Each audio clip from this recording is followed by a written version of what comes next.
And as you know, Mr. Black, many of the free Negroes stayed in the South. Do you know in the 1860 census, there were 440,000 about free Negroes, I mentioned that earlier. More than half lived in the states that were the Confederacy and the border states where slavery was free.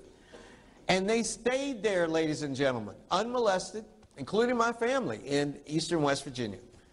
They stayed there because that's where they had their family and that's where they had their property. Remember, their property was, they had to be given property in Virginia and many of these other southern states. What are they going to do? Go to New York?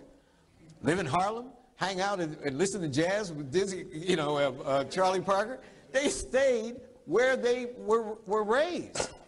And many of them, this is the worst, the dirtiest secret in African American history, is that a surprisingly high percentage of the free Negroes in the South owned slaves themselves.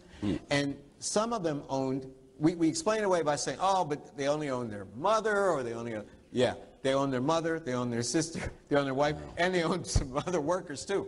A surprisingly high number owned workers who they did not liberate throughout the South. There were enough black free Negroes who supported the Confederacy that they voluntarily formed a regiment in the state of North Carolina to fight for the Confederacy.